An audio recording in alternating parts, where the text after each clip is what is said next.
Hello बच्चों, let's start the question and the question says assertion and reason. Assertion है हमारा a small part of activated sludge is used as inoculum in aeration tank. Reason है activated sludge contains a large number of aerobic heterotrophic microbes. पहला option है both A and R are true and R is the correct explanation of A. Option B is both A and R are true, but R is not the correct explanation of A.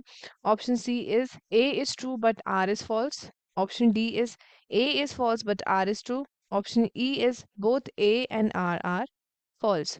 So let us start with our key concept. The key concept of this question is microbes in sewage treatment.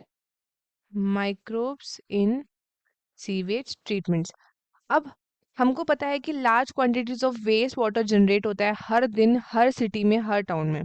तो उसका जो major component है वो क्या है? That is human excreta. Human excreta उसका क्या है? मेजर वेस्ट है।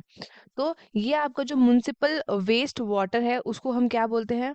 उसको हम बोलते हैं सीवेज। अब इसमें क्या होता है आपका, वो आपका बहुत ज़्यादा पैथोजेनिक भी हो सकता है। अगर हम बात करें कि ये कैसे आपका माइक्रोब्स हम यूज़ करते हैं, तो इसके लिए हम डायरेक्टली इसको उसमें वाटर बॉडीज़ में डिस्चार्ज नहीं करते, इसके लिए हमें ट्रीटमेंट करना पड़ता है। तो ट्रीटमेंट में आती हैं आपकी 2 stages.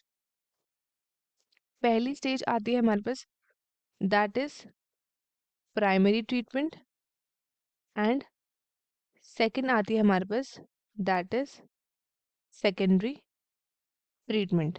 Primary treatment and secondary treatment. तो जो ये स्टेप है हमारा, दैट इज प्राइमरी ट्रीटमेंट, इसमें आपका इन्वॉल्व होता है फिजिकल रिमूवल ऑफ पार्टिकल्स। क्या होता है इसमें? आपका फिजिकली रिमूव होते हैं, फिजिकली रिमूव किया जाता है पार्टिकल्स को।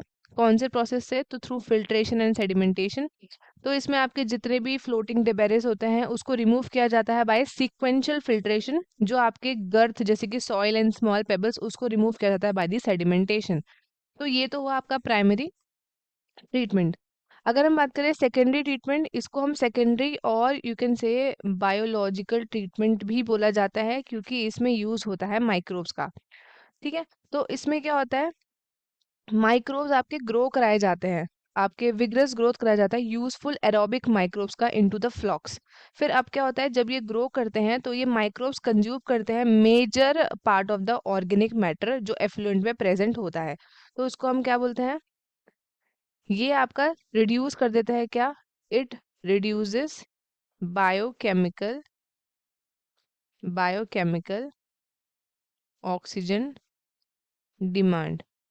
बायोकेमिकल ऑक्सीजन डिमांड को ये रिड्यूस कर देता है। अब जो आपका बीओडी है सीवेज का, वो आपका रिड्यूस जाता है सिग्निफिकेंटली। तो एफ्लुएंट आपका पास कर देता है इन दी सेटलिंग टैंक, जहाँ पे आपका बैक्टीरियल फ्लॉक्स अलाउड होते हैं सेडिमेंट करने के लिए। तो ये जो सेडिमेंट है इसको हम क्या बोलते हैं? इसको हम बोलते हैं एक्टिवेटेड स्लज। इसको हम बोलते हैं एक्टिवेटेड